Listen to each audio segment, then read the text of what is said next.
That's your KBLA Sports Minute. I'm Ray Richardson. This sports report was brought to you by MVP Accident Attorneys. When it comes to your settlement, we're a slam dunk. Call 833-MVP-WINS or check their website at themvp.com for a free case review. When you're the victim of a car accident, hiring the right law firm can be the difference between a rewarding settlement and striking out. Call the pros at MVP Accident Attorneys at 833-MVP-WINS for your free consultation. Call on me, your MVP. This is a rather bold pronouncement, but we think we can back it up.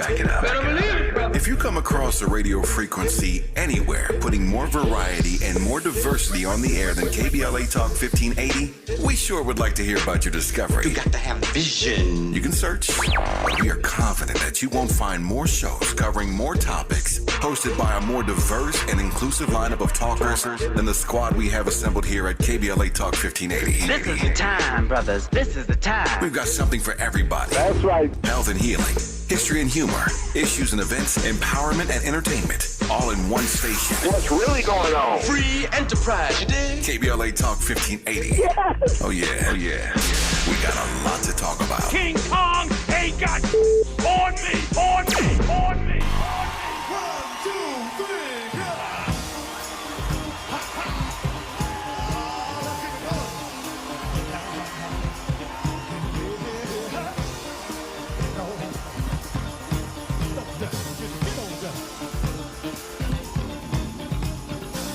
I'm gonna try to keep it coming. Things ain't always smooth, but I'll be alright as long as I can find the groove. Yes, I will. Yeah. Somehow I know that I can make it. You seem to like my style. Don't you worry, I'm gonna be around a while. Yes, I will. I'm just happy to see you talk to me back in style again. Live from Leimert Park, USA, I'm Tavis Smiley, and you're listening to KBLA Talk 1580. So glad to see you and me back in stride again. Our phone number, 1-800-920-1580, 1-800-920-1580. All of our socials can be found at KBLA 1580. That's Facebook, Twitter, Instagram, and YouTube. Everything at KBLA 1580. Let me also invite you to download our app right now at KBLA 1580. Download the app and take us with you anywhere in the world and listen to us in real time, wherever you are, so long as you download the app right now at KBLA 1580. Should you miss us any day in real time, check out the podcast of this program by going to the app, the website, Anchor, Spotify, Apple, so many places to get the podcast and listen at your leisure should you miss us any day in real time. But I am delighted to have you along live with us today for the next 3 hours. You can also watch the live stream of this program by tapping on the KBLA TV icon on our app or by going to our YouTube channel. Let me also invite you to follow me on Facebook and Instagram at The Real Tavis Smiley and get Twitter updates at Tavis Smiley. Another great show on tap for you today. In our second hour, Jarvis Middleton, a black police officer, was fired last year for allegedly helping BLM activists in his hometown of Lexington, Kentucky. His punishment was far more severe than the punishment meted out to white officers in the same department for violations that range from stalking a fellow officer to injuring civilians in a patrol car chase to sharing nude photos with civilians to even pulling a gun on a policeman's girlfriend. Recently, a judge dismissed Middleton's lawsuit alleging racial discrimination. His attorneys, of course, plan to appeal. Gabrielle Chevenet has written a number of articles about the fate of police who challenge racist systems and joins us in hour two to discuss blue minority rebels, or how America became so great for police, if you will. In our third hour, two conversations. Up first, in a conversation earlier this week about the hidden black history figure Mary Lumpkin. And if you missed that conversation about Mary Lumpkin, who she was, and the story of Mary Lumpkin, check out our podcast. You have got to hear this story of this hidden black history figure named Mary Lumpkin. We were discussing her earlier this week, and in that conversation, we talked about this notion of whitewashing American history. So on the top side of hour 3 today, a conversation with Vanderbilt University professor of African American and Diaspora Studies, David Eichert, about why white brothers and sisters have as much to lose as black folk when black history is whitewashed. On the B side of hour 3.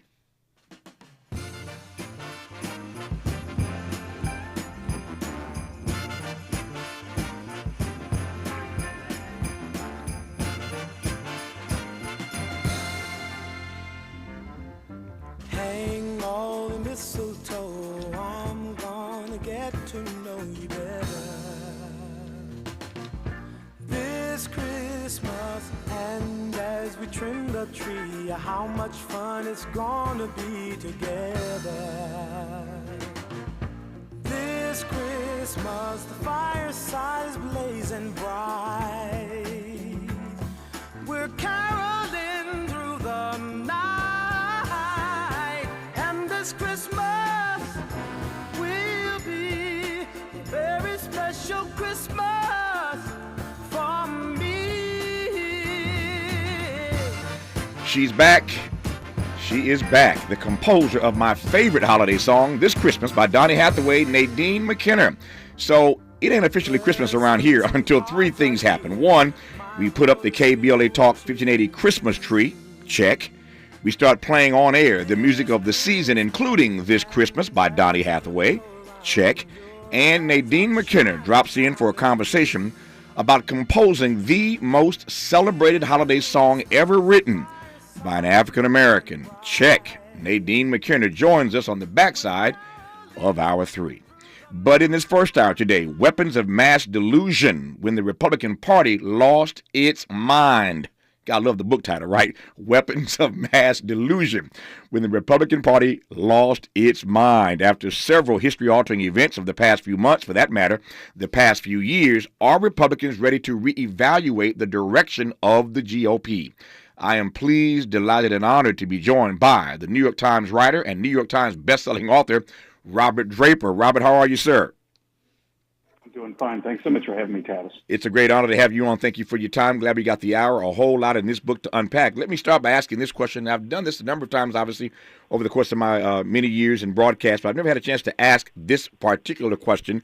I think you'll indulge me. So what's it like being a New York Times writer and a New York Times bestselling author, Robert Draper?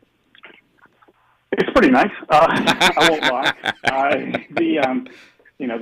But the fix is not in. Believe me. I mean, I've written for the New York Times for many years. I've also published books, including books I'm really proud of during that period of time that didn't make the list. And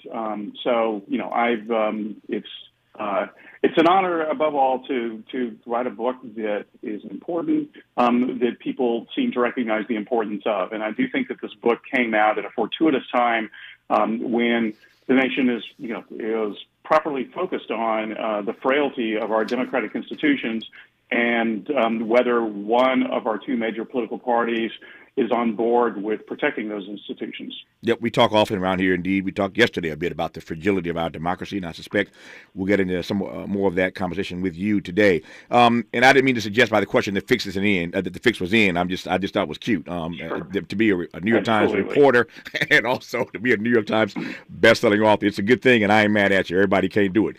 Let me start with this.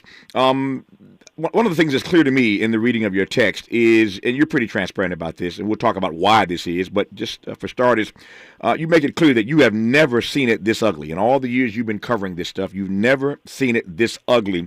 And that sentiment jumps out at me because there have been some really, really ugly chapters in this nation's history. So this may be as ugly as you have seen it, but how would you situate the ugliness of this contemporary moment? Sure. I mean, I think that what is particularly concerning, Tavis, is not just that the 2 parties are so polarized. Mm-hmm. It's not just that the Republican Party has embraced extreme elements from the far right. That is concerning enough. But I think that what's particularly problematic, insofar as we look at the future of American democracy, is how tens of millions of Americans now believe lies that were peddled to them by Republican office holders, beginning with the sitting president, but by no means limited to Donald Trump. And those beliefs, which I describe as delusions in the title as well as in the book, persist to this day. I mean, it's not like someone has flipped a switch after the November midterms, for example, and caused tens of millions of Americans who have spent the last 2 years believing that Biden stole the presidency from Trump, that now all of a sudden they believe, well, actually, I must have gotten it wrong. No, they still do believe that. They believe adjacent lies as well, among them that the January 6th insurrection was, take your pick, either a tourist event or an FBI, Antifa, Nancy Pelosi setup.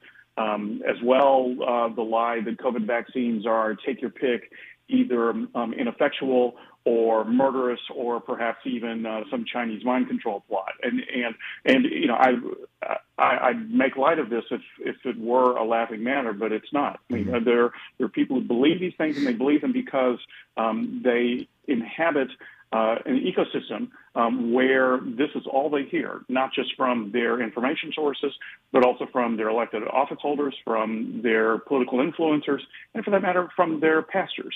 So that to me is why more than any other reason, we've never seen it this bad.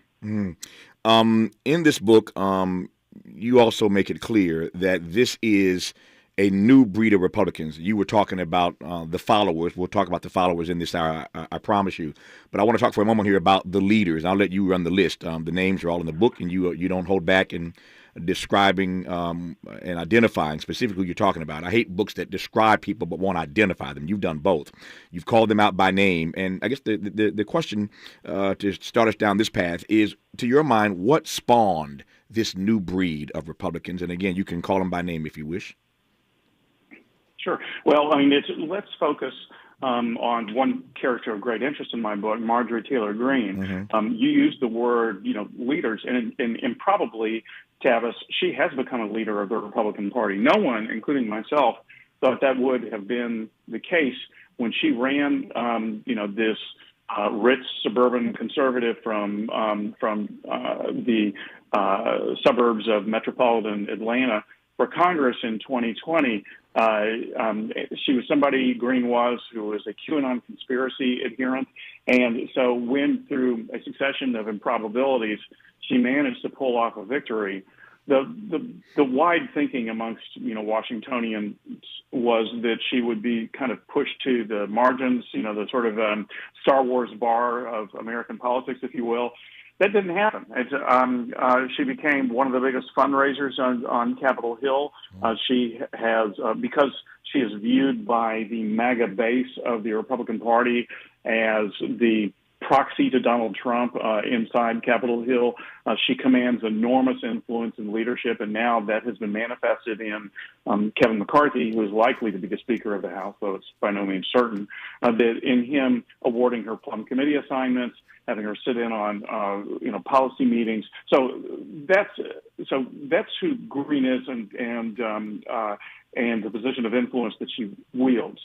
But to your question of where did she come from, I mean, that's a complicated question. But I suppose the answer to it is that as we've become a society, Tavis, that has become not just more polarized but more insulated from those groups we disagree with, in part because of what sociologists have called the big sort, which is that, we move into neighborhoods, not just with people who, look like us, with people who think like us, but we also now can pick what information, sources we want. We don't have to rely just on the local newspaper or on Walter Cronkite or something. I mean, but as a result of that, we have this new breed who've grown up in this bubble, and Marjorie Taylor Greene is one of them. I'm not quite certain that Greene has ever met a Democrat before. I can tell you for certain, as someone who spent a great deal of time with Marjorie Taylor Greene, that she had never done an interview with a member of the mainstream media before she sat down with me. And in the end, she did many interviews with me. But I say all this by way of saying that these are people who grew up not knowing any other way other than the way that they embrace. And they have come to believe that way, that America as they know it, is being chipped away from them bit by bit and is becoming unrecognizable. And this, of course, was the kind of grievance politics that Donald Trump ran on. So Greene has become, she started out as a cheerleader for Trump, seeing Trump for a series of bizarre reasons as, a working class hero, and then ultimately became a kind of mimic of Trump. And I bring up Marjorie Taylor Greene, but she is by no means alone. She is just sort of the case in point of this phenomenon. Just getting started in this hour in conversation with the New York Times, Robert Draper. His book is called Weapons of Mass Delusion, When the Republican Party Lost Its Mind. A great deal more to talk about when we come forward, not the least of which is I'm curious as to why, to his mind, Marjorie Taylor Greene agreed to talk to him not just once, but multiple times. Why would she even do that? That and a great deal more when we come forward with Robert Draper on KBLA Talk 1580. We've got a lot to talk about. Good thing we've got 3 hours. More of Tavis Smiley when we come forward. Strengthening the Black Village is a nonprofit offering free, effective Black parenting training to those court-mandated to take parenting courses, and we're open to others. Register for our February 6, 2023 course by calling 323-804-8469. That's 323-804-8469. Visit strengtheningtheblackvillage.org. That's strengtheningtheblackvillage.org. 3-time WNBA champions, the Los Angeles Sparks, jump into their 27th season this summer with the most games ever in league history. This historic 40-game season means more world-class play in a city where the party never stops. Get connected to an unforgettable experience and secure your seats now at lasparks.com/tickets. Smooth skin begins with hydrating ingredients. Olay Hyaluronic Body Lotion nourishes your skin with all-day hydration for deeply moisturized results that give you confidence like buttery soft shoulders like, and visibly smooth skin like. Quench your skin with nourishing moisture from Olay Hyaluronic Body Lotion. Try Olay Hyaluronic Body Wash too, and get skin your face will envy. Last minute shopping? Good thing Ulta Beauty's first on your list. From Gotta Have It ready-to-go kits from Fenty and Benefit, to cult favorite mascaras, to simple yet perfect Ulta Beauty gift cards. We have gifts everyone will love this season. So get shopping, because our kind of holiday is you having your kind of holiday. Hurry to an Ulta Beauty near you, or buy online and pick up in store. Ulta Beauty, the possibilities are beautiful. This Sunday and every Sunday is the African Marketplace and Drum Circle Community Market. Get free groceries, essential resources, and buy black from local merchants of arts, beauty, custom black merchandise, and more. Choose from a wide variety of cuisines, custom-made clothing, jewelry, and a lot more. Experience the true essence of Africatown at Leimert Park every Sunday from 11 a.m. to 5 p.m. Join the Drum Circle, dance, enjoy live performances, connect with other conscious black people. Experience black excellence every Sunday in Africatown at Leimert Park. You can find us on Degnan Boulevard near Vernon and Crenshaw in the heart of Africatown at Leimert Park. That's the African Marketplace and Drum Circle Community Market. Join us for music, shopping, food, and fun this and every Sunday. Support black businesses, recycle black dollars, and feed your soul. The African Marketplace and Drum Circle Community Market every Sunday in Africatown at Leimert Park. Brought to you by Africatown Enterprise and the African Village Vendors Association. Conversations that matter. You're listening to Tavis Smiley on KBLA Talk 1580. This is indeed a conversation that matters, and I'm pleased to be in it with Robert Draper, a New York Times writer and author of the new book, Weapons of Mass Delusion, When the Republican Party Lost Its Mind. I wasn't being facetious at all, Robert, a moment ago when I said that I'm curious as to why you think Marjorie Taylor Greene would talk to you not once, but multiple times. And what I'm getting at is there seems to me to be a level of arrogance in not being even afraid to talk to mainstream media outlets and to just to just double down on these outrageous beliefs. So that's my read of it. You tell me why you think she talked to you so many times.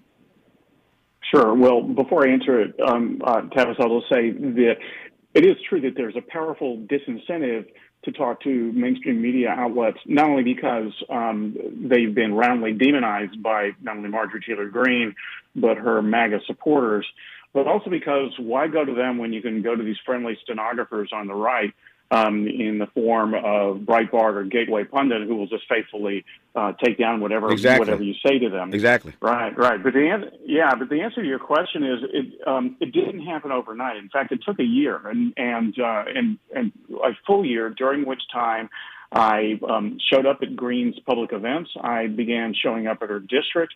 Then I started meeting staffers of hers and talking to them. And I think they decided over time that I was approaching this seriously, that I was trying to come to Green's neck of the woods, as it were, non-judgmentally, but just trying to understand who she is, why she believes what she believes. And all of that ultimately led then in February of this year to my first interview with her, which was off the record. And we talked for like a couple of hours or so. And I think, given that I was the first New York Times writer she'd ever met before, she was probably stunned to learn that not only did I not appear to be emitting sulfur fumes, but that I've got a Southern accent like she does. I'm from Texas, and I think that it was a real brain twister for her that it was basically innocuous insofar as I was asking her serious questions and giving her the opportunity to answer them seriously, and then agreeing not to publish them, just to use this as a getting to know you. That in turn led to a succession of interviews, and over time, Green stopped bringing staffers along. It would be just me and her, and look, the truth is, there's a lot in my book that she obviously, understandably dislikes. But I take her seriously. I mean, and I take her seriously because she's got a lot of influence in the Republican Party, and I think that readers would do well to take her seriously too. So insofar as I did do that and kept my promise in doing that, she still talks to me to this day. Yep. To your point about taking them seriously, I'm glad you went there because I wanted to follow up on that with this. And that is whether or not Marjorie Taylor Greene, and there are others you talk about in the book, Paul Gosar, Matt Gaetz, Lauren Boebert, Madison Cawthorn. There is a group of these outrageous, to my mind, outrageous and rabid Republicans who I think are leading our country in the wrong direction, but that's just me. The question is, to your invoking of the word seriously, whether or not this is just a band of rebels, or whether or not they represent a true, a clear and present danger to our democracy. Sure. Yeah. And I mean, that was the question I asked myself as I was beginning the book, Tavis.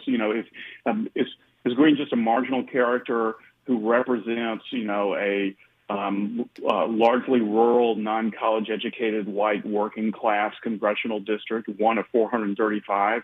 Or is there anything more to her than that? And I came to learn over time as I would see her travel out of state and give speeches to audiences well beyond Georgia, and would see as well when I'd go by her office how the walls were festooned with letters, hundreds of letters. They're fan letters, but they're not from her district. They're from everywhere. They're from California. They're from Maine. And it became clear to me then that she actually does have a national movement. Now, there's a separate question about whether or not she, Gaetz, Gosar, Boebert, and the others are serious. Or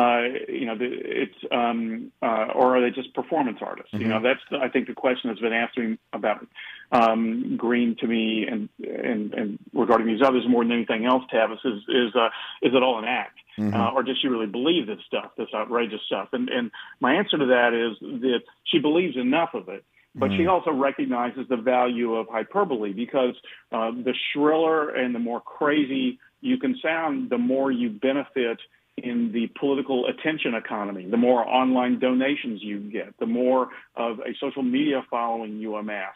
And those things in turn actually translate into real influence on Capitol Hill. So she believes a lot of this stuff. She does. I mean, like she said the other day that if she and Steve Bannon had been in charge of the insurrection on January the 6th, they would have won, and they would have used weapons too. And she now says that she was just kidding. But at the time that she delivered that to a right-wing group in New York, no one was laughing. They were applauding wildly. So, this is, Greene knows what she's doing here. Yeah. I mean, that's an extremely provocative thing to say. She was rewarded in the immediate. But to your broader question of, do these people pose a threat? You're damn right they do. When they say something as provocative, as dangerous as that, and saying that they're just doing it with a wink and a nod, but no one else is in on the joke, then that's dangerous. I think my use, I've been processing this for the last 10 seconds at least. I think my use of the word dwindling might be correct, but it might not be. I'm rethinking my own formulation of the question I want to ask you now, but let me ask it. I think there is a dwindling group of Republicans who are willing to push back against the falsehoods that Marjorie Taylor Greene and others advance every day. I say I think because on this side of the midterms, I'm not sure if there may be one or two others somewhere down the road who will find a spine and start to stand up and speak up. But if I'm right about the fact there's a dwindling group of GOP members who are willing to stand up courageously and push back against this nonsense, how do you read that? I don't see it actually, Tavis. I mean, this is the same. What you're saying makes sense. But it's the same sentiment that we heard after January the 6th, when Republicans were roundly condemning what took place at the Capitol, roundly condemning Trump's role in it. Then they went home. Then they went home to their constituents and realized their constituents, who are still marinating in all of this right-wing media ecosystem stuff, in fact, still have Trump's back. And that's the case now, too. So we actually have not seen anybody taking on Marjorie Taylor Greene. And quite the contrary, we're seeing Greene amassing more and more power. Yeah. And in the meantime, there are people even to the right of Marjorie Taylor Greene who, when all is said and done, is supporting a semi-mainstream person to be Speaker, Kevin McCarthy. She's got people to her right saying that's outrageous. We should petition to make sure that McCarthy is never made Speaker, and we should have a total right-winger, maybe even Donald Trump, become Speaker of the House instead. So it's no, I have not yet seen the counter movement in the wake of the midterms take place. I got about a minute and a half here before news, traffic, and sports will continue on the other side. But how did you read the relative lack of silence? The relative silence, actually, not lack of, the relative silence that accompanied Donald Trump suggesting that the Constitution ought to be pushed aside. Yeah, no, you're correct that there were some people on the Senate and one or two people from the House who said, well, I certainly don't subscribe to that. But by and large, no one wants to stand up to Donald Trump and the Republican Party, because when you do so, you're inviting him to take his howitzer to you. You know, they may disagree with with Trump's lies, but they will not take him on personally because they do not want to incur the wrath of Trump. They have seen that happen. That person's name is Liz Cheney, and they do not want to go the way of Liz Cheney, who no longer has an office to occupy as a result of her clashing with Trump. What Robert Draper is getting at in this book is how we are going to perform on what he would call a fearful test of our ability as a country to hold together a system of government grounded in truth and the rule of law. That's the question that all of us as fellow citizens have to face. And I'm curious on the other side how he feels about how we're going to end up. What kind of grade are we going to end up getting as a nation on this test of our ability as a nation to hold a system together that's rooted in some kind of truth, some sense of respect for the rule of law. That and a great deal more with Robert Draper, author of the book Weapons of Mass Delusion, When the Republican Party Lost Its Mind. You're listening to Robert Draper on KBLA Talk 1580. Be sure to like and follow Tavis Smiley at The Real Tavis Smiley and get Twitter updates at Tavis Smiley. The conversation continues when we come forward. I'm Ray Harris, and here's the latest from the Black Information Network.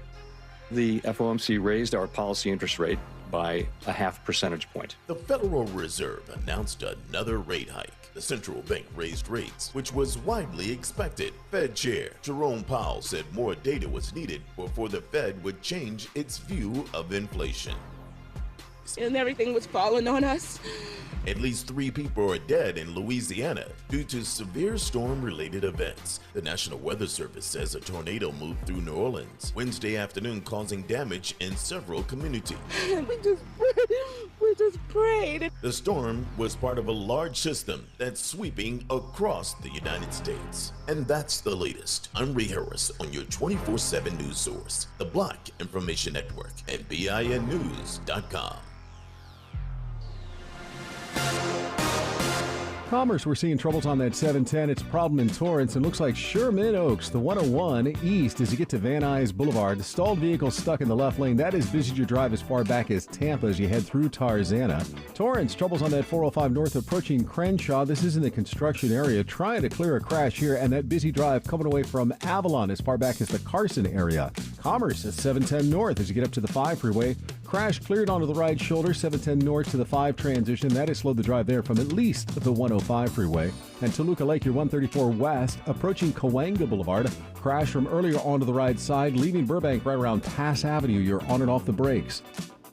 Dell's Days of Deals start now with savings on select XPS laptops and Alienware PCs powered by 12th Gen Intel Core processors, plus savings on accessories and free shipping. Call 877-ASK-DELL. That's 877-ASK-DELL.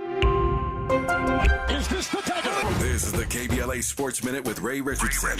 The Clippers got another strong performance from their dynamic duo to beat Minnesota 99-88. Paul George delivered a triple-double with 17 points, 11 rebounds, and 11 assists. Kawhi Leonard had 19 points and 8 rebounds in 31 minutes. The Clippers have won 3 straight. The UC Board of Regents gave final approval for UCLA to move to the Big Ten Conference in 2024. The 11-5 vote has conditions. UCLA must pay up to $10 million to Cal Berkeley to compensate for revenue the school is expected to lose when UCLA leaves the Pac-12. USC, which is not a member of the UC system, is also moving to the Big Ten in 2024. No debates, no speculation, just the info you need. That's your KBLA Sports Minute. I'm Ray Richardson. This sports report was brought to you by MVP Accident Attorneys. When it comes to your settlement, we're a slam dunk. Call 833-MVP-WINS or check their website at themvp.com for a free case review. When you're the victim of a car accident, hiring the right law firm can be the difference between a rewarding settlement and striking out. Call the pros at MVP Accident Attorneys at 833-MVP-WINS for your free consultation. Call on me, your MVP. KBLA Talk 1580. We've got a lot to talk about. Hi, Maisha Cairo here, KBLA, live at Chase Bank on Crenshaw and Vernon for the In This Together tour with female business owners, a day of empowerment, community panels, and best of all, tips on building business from marketing to capital. Today, I was able to speak with Ola Wadibia, VP of Women on the Move. Hi, Ola. Tell me a bit about this initiative by JP Morgan Chase, founded in 2013. Women on the Move is a center of excellence at JP Morgan Chase in our global DEI organization, where we really focus on diversity, equity, and inclusion. What's really awesome about Chase's approach is that all of our centers of excellence, and there are 7 of them, focus on different demographic groups, is that we're really focusing on what's happening internally in the firm and also what's happening out in community. So really, Women on the Move is really focused on thinking about how do we help advance women professionally and personally. I love it. So tell me about this beautifully updated banking branch here on Crenshaw. That was really important. A part of our racial equity commitment was to build in place for Chase. So being able to revamp this beautiful space, to be able to welcome community members, today anyone, nonprofit, organization, school can actually do events in our community center that we're sitting in here for free. Yes, people come inside, grab a coffee, use the Wi-Fi. It's free. Yes, Maisha Cairo in the community for KBLA with JP Morgan Chase. Special Needs Network Incorporated, together with Assemblymember Isaac Bryan, cordially invites you to Christmas Care Exchange in the Park, Sunday, December 18th from 11 a.m. to 2 p.m. in Lamert Park, located on 43rd Place in Crenshaw. Experience a day of giving, love, community, and support. There will be celebrity guests, arts and crafts, resource fair, and more. Come take a picture with Santa. Enjoy the DJ. This is a free event open to the public Sunday, December 18th, 11 a.m. to 2 p.m. Don't miss the Christmas Care Exchange in Lamert Park, located on 43rd Place in Crenshaw. This is the season of giving, and the Special Needs Network, together with Assemblymember Isaac Bryan, wants to bless you Sunday, December 18th, 11 a.m. to 2 p.m. There will be toys for all kids up to 18 years old. Children must be present. See you Sunday. Thanks to our sponsors, Let's Behold, The Butterfly Effect, and SEIU 721, State Council on Developmental Disabilities, Niagara Water, Lakeshore Learning, Puck Schools, Crystal Stairs, Beach Cities, Beta Gamma Nu, Casa Lopez, and Los Fabulocos. Broadcasting live from Lamert Park, USA. Welcome Welcome back to your home for unapologetically progressive radio, KBLA Talk 1580. I'm Tavis Smiley. Glad to have you with us in this hour. Our phone number 1-800-920-1580, 1-800-920-1580. Our guest in this hour is New York Times writer and New York Times bestselling author Robert Draper. His latest is Weapons of Mass Delusion, When the Republican Party Lost Its Mind. I was saying, Robert, before news, traffic, and sports, that what you're essentially getting us to wrestle with is whether or not we are able to pass this test of our ability as a nation to sort of hold together some system of governance that is grounded, that's rooted in truth, that's rooted in the rule of law. Obviously, it's not test time as yet, and again, maybe it is. But what's your sense of how we're doing in that regard? Well, I mean, not well. Our political system depends on the health of two viable political parties. That's just kind of the way we're set up. Mm-hmm. And one of them, as I mentioned both to you and to the title, has taken leave of its senses. I mean, there's and relies on the support of a base that believes lies that have been promoted within the conservative community. I don't know how that gets flushed out of the system. I mean, again, and we were kind of glancingly talking about this a few minutes ago, Tavis, that in the wake of the 2022 midterms, which didn't turn out so well for Republicans, a lot of Republicans are wishfully thinking, well, then maybe, the rest of us in our party will get tired of losing, and we'll say, whatever else you think about Donald Trump, electorally speaking, he's a loser. Mm-hmm. People don't like him. And it is certainly true that the general election electorate, given the opportunity to express its disdain for Donald Trump, has done so again and again and again. But when it comes to Republican primary politics, Republicans still love the guy, and we see that reflected in recent polls indicating that more Republicans want to see Donald Trump run for president than Democrats want to see Joe Biden run for president. So if you predicate the health of our democracy on two viable parties, one of whom continues to have as its party leader someone who has essentially made it his business to destroy democratic institutions, then I'd say that for the moment we're not doing so well. Yep. Let me pivot right quick, Robert. We'll come back. Just a quick pivot. You think that the reality you just laid out is a crack in the door for finally a viable third party in this country? I don't think so. I mean, for one thing, the question for the third party would be, who's going to do it? Like the establishment K Street Republicans have said to me over and over, look, it's our damn party. We're not abandoning this to the nut jobs and going to form our own. This is our party. Let them go do that. So I don't know who would split off. I guess there is an argument to be made. I've seen it made that maybe Donald Trump, if he's rejected by enough Republicans, will take his football and move over to create a third party, which in all likelihood won't win, but can wreck the party for everybody else. Yeah. I do think that there hasn't been any kind of viable option as a third party in well over a century, and I think that we've become even more calcified in our in having a two-party system. It's a shame because I think that both parties have failed Americans on many levels, and it'd be great to see one of them rise up, but I don't see it happening. As I said, I love the book's title, Weapons of Mass Delusion, When the Republican Party Lost Its Mind. But to my mind, pardon the pun, it's more than just Donald Trump.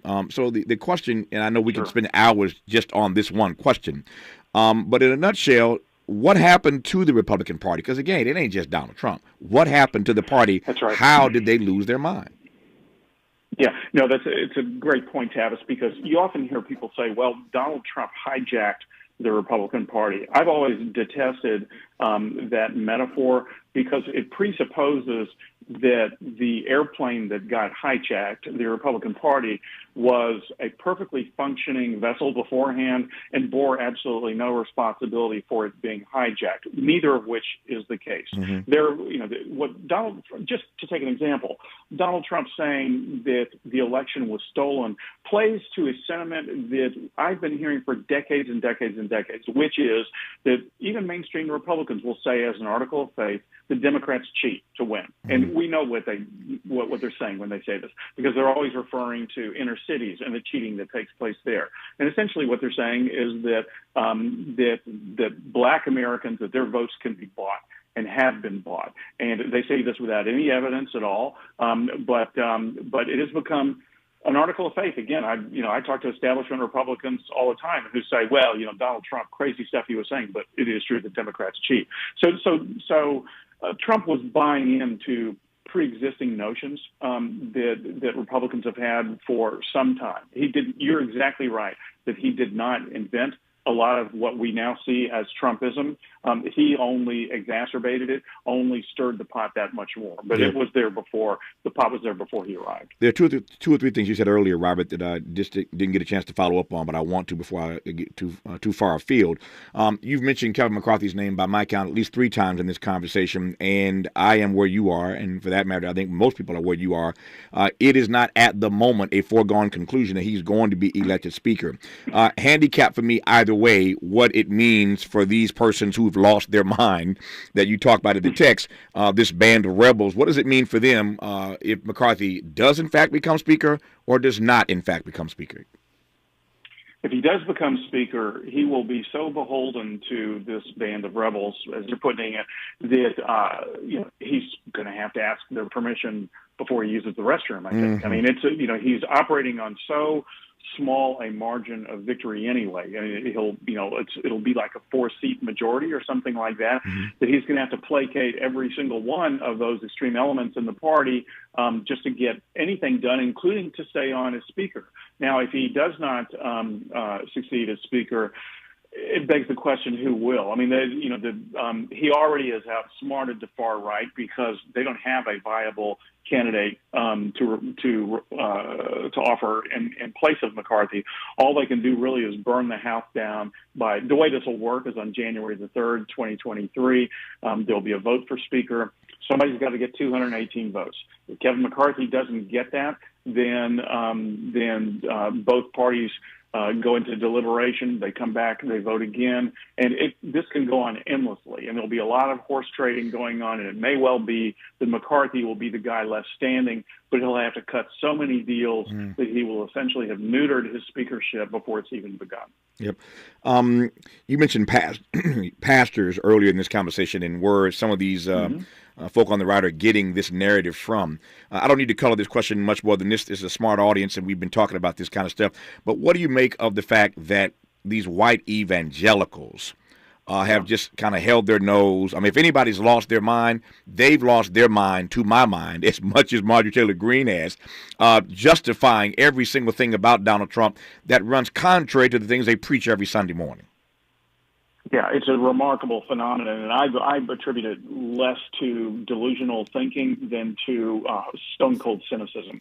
Because Trump, who actually I think empirically is not that great a deal maker, cut an excellent deal with the evangelicals. It was basically that, look, I'll give you everything you want. I'll move Israel's capital to Jerusalem. I'll give you some far right federal judges who support restrictions on abortion, support restricting the right to vote. I'll give you everything you want. It's just give me your vote. And so it was pure transactional behavior. You're certainly right that it's remarkable to see someone like Donald Trump, one of the least religious people to enter, least Christian people to enter into the White House, now being viewed as a latter-day King David by these evangelicals. Yeah. But again, they cut a good deal. When we come forward, because he discusses it in the book so powerfully. It's actually prescient the way he sort of gets at this. I want to ask Robert Draper in a moment about these conspiracy theories. What fuels these conspiracy theories on the right? What fuels them? And moreover, why are folk on the right so susceptible to them? We'll put that question and more to Robert Draper, author of the book Weapons of Mass Delusion, When the Republican Party Lost Its Mind. You're listening to KBLA Talk 1580. This is KBLA Talk 1580, where truth prevails. The tricky station is down the dial. Okay, so here's the truth about December 17th and why you should register on DeannaRamble.com. Okay, get ready. DeannaRamble.com and why you should register for a free event about contracts. December 17th to be with me, Rambo, and my special guest. First of all, if you don't have a lot of contracts right now, you need to be there. Like, the whole new year is coming in. I've been doing these events for a while now. Every event has over 500 minority business owners there. So if you haven't attended, you need to attend. And if you have attended, you probably already started winning contracts because the event's free. December 17th is a Saturday. It's only for 2 hours. My special guest can only talk up to 6 minutes. And these are the mayor's office, LA counties talking about contracts, the city, DeannaRamble.com. So if I haven't convinced you December 17th to come to DeannaRamble.com and register, I really don't know what else to do.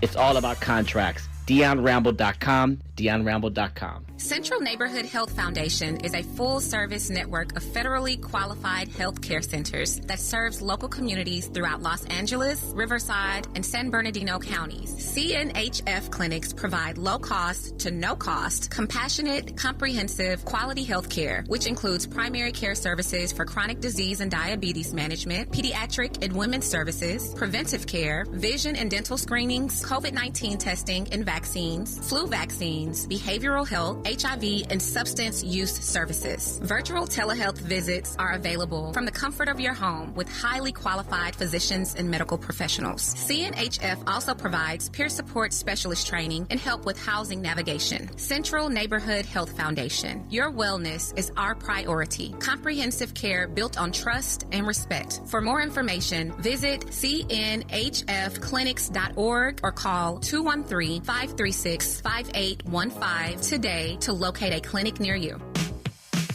When you're the victim of a car accident, who goes to bat for you is crucial. We're MVP Accident Attorneys, the personal injury pros. Hiring the right law firm can be the difference between a rewarding settlement and striking out. Our team is in it to win it, and we'll fight to get the maximum compensation you deserve. Call the pros at MVP Accident Attorneys at 833-MVP-WINS for your free consultation. Call 833-MVP-WINS. Call on me, your MVP. Over 100 million people around the world have felt the thrill of Broadway's most spectacular musical, Disney's The Lion King. And now you can too. Experience this breathtaking theatrical event and see why the New York Times declares there is simply nothing else like it. Give the gift that roars at the Pantages Theater, February 2nd through March 26th. Visit BroadwayInHollywood.com. Interrogating your assumptions and expanding your inventory of ideas. Let's get back to Tavis Smiley on KBLA Talk 1580. It used to be, Robert Draper, that we would question authority in this country, question authority. We've moved from that to conspiracy theories. And I'm curious, given your research, what you learned about why. You laid a bunch of them out earlier in this conversation. You listed a number of them. What fuels these conspiracy theories specifically on the right, and why are folk on the right so susceptible to them? Yeah, that's distrust and fear, I think, is the thumbnail sketch of why this happens, Tavis. And to break it down briefly, the people on the right have come to distrust a lot of democratic institutions, not only the federal government, but the media as well. And a lot of them who fell in love with Donald Trump came further to distrust the media because, after all, Trump called us fake news and said that we were lying about the quote-unquote Russia collusion hoax. Mm-hmm.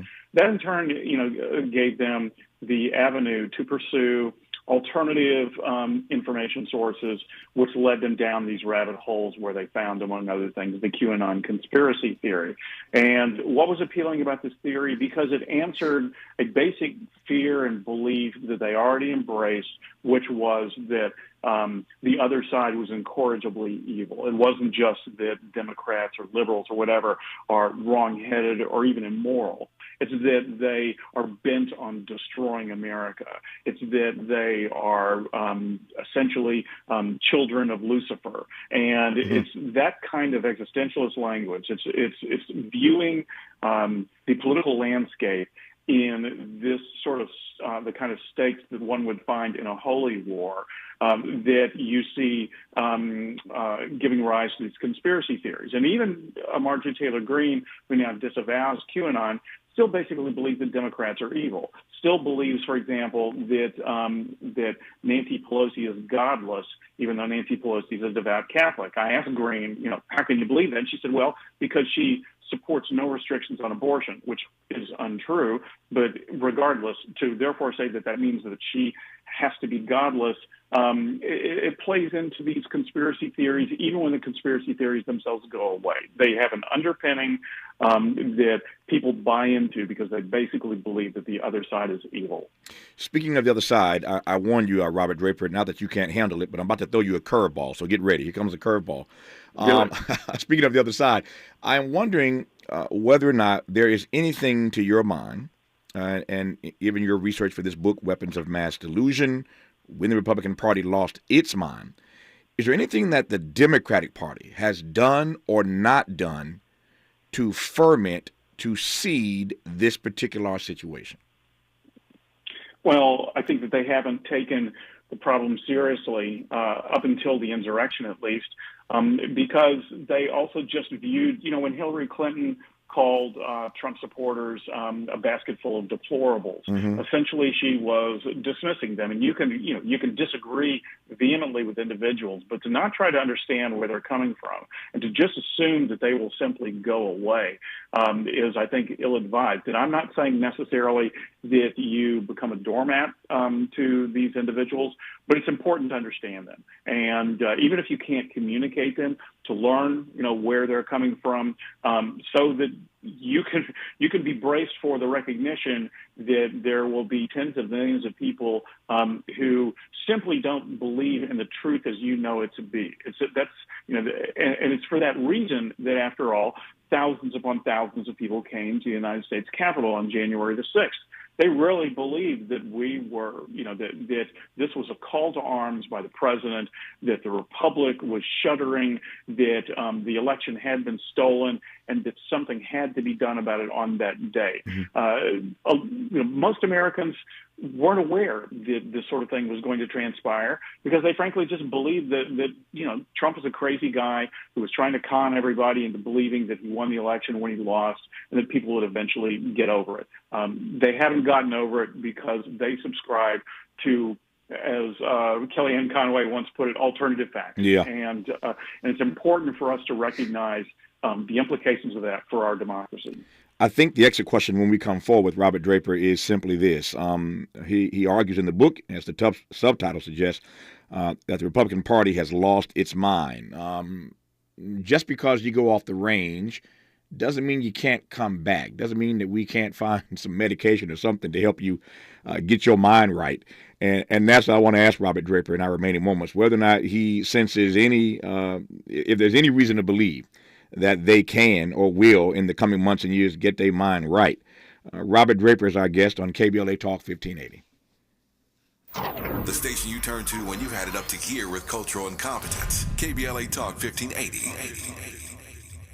Shoot Your Shot SoCal, a self-service photo booth, perfect for all types of events, birthdays, concerts, festivals, weddings, and more. Send images and videos instantly via email and enhance guest experience. Contact Shoot Your Shot on Instagram. They serve Inland Empire, Los Angeles, and Orange County with friendly and reliable staff. We will see you at the next corporate event, taking still photos and boomerangs with Shoot Your Shot SoCal. Go to Instagram today and book your Shoot Your Shot Cal event. Wake up and text. Text and eat. Text and meet up with a friend you haven't seen in forever. Hi. Oh, hey. Text and complain that they're on their phone the whole time. Text and listen to them complain that you're on your phone the whole time. Text and whatever. But when you get behind the wheel, give your phone to a passenger. Put it in the glove box. Just don't text and drive. Visit StopTextsStopWrecks.org. A message from NHTSA and the Ad Council. KBLA Talk 1580 invites you to join us in celebrating the season of giving by being part of the solution. As we enjoy great food, family, warmth, and well wishes in whatever our festive tradition may be, we share the beauty of the season by reaching out to the less fortunate. Please help us to help others with the KBLA Cover the Houseless Cozy Community Coat and Blanket Drive. All you have to do is drop off new or clean, gently used winter coats and blankets in the KBLA lobby during business hours. Now through December 20th, all of the coats and blankets will be donated to unsheltered individuals and families experiencing houselessness. Simply bring your donation to 4434 Crenshaw Boulevard in Los Angeles, near Vernon Avenue, from 9 a.m. to 5 p.m. weekdays. That's 4434 Crenshaw in historic Leimert Park. During the holidays and every day, let's remember, we keep us safe. We keep us warm. We are the safety net, and together we can cover the unsheltered. Get caught up in the spirit of the season, the spirit of love. Make a difference with your friends at KBLA Talk 1580. Let's unpack a little bit more with Tavis Smiley. The conversation continues right now. Let's unpack a little bit more with Robert Draper, author of the book Weapons of Mass Delusion, When the Republican Party Lost Its Mind. I asked a moment ago, Robert, whether or not they can get their mind right. Put another way, does it get worse before it gets better, or do we keep going down this rabbit hole? Well, it could get worse before it gets better. That's certainly the case. I mean, the violent rhetoric concerns me, and it continues, and it will continue after Trump. I mean, we have to be mindful of the fact, Tavis, that this really is akin to a personality cult. And if we need any reminder, we can look actually to just a few minutes ago when Donald Trump's people just released a digital trading card collection in which Trump appears as a cowboy, a spaceman, and a superhero. That there actually are, and they have reason to believe that there are millions of people who will buy these trading cards of a former president, goes to show you how cult-like this is. And any cult requires a kind of deprogramming, and that deprogramming, especially when it is en masse, when we're not talking about 20 people, but we're talking about millions of people, takes a great deal of time. The only thing that I can say, is that that doesn't require that everyone else in America coddle these individuals who believe so fervently in Donald Trump and who have been sold a pack of lies, but also not to completely give up on them either. That the hope has to be that as a democracy, that people will come around, and that people are more than the sum total of their mistakes. So, but this is going to be a slog. This is not an overnight proposition. Like Donald Trump, I lied. This is the real exit question. So I lied about that being the final question. I got 60 seconds left here. To your point about cult of personality, if Donald Trump miraculously, mysteriously disappeared tomorrow, so there is no longer a cult of his personality, what would happen to the GOP? The GOP would find some other version of Donald Trump, because Trumpism works as a political proposition. It's hard to convince people who dislike you to like you, to expand your tent, as it were. It's a lot easier to make the people who like you love you, and then to demonize everybody else. That is the pathway that Trump has shown the Republican Party, and it's very, very likely that someone else is going to try that. Whether they succeed on the level that Trump did remains to be seen, but that is a playbook that's not going to go away after Trump goes away. He's a wonderful writer, a towering public intellectual, and the author of the new book, Weapons of Mass Delusion, When the Republican Party Lost Its Mind. He is Robert Draper. Robert, thank you for this great conversation. Thank you for the text. Happy holidays, my friend. We'll do it again. Happy holidays to you too, Tavis. Thanks for having me on. My great pleasure. Hour 2 of Tavis Smiley after news, traffic, and sports on KBLA Talk 1580. KBLA 1580 Santa Monica. I'm Ray Harris, and here's the latest from the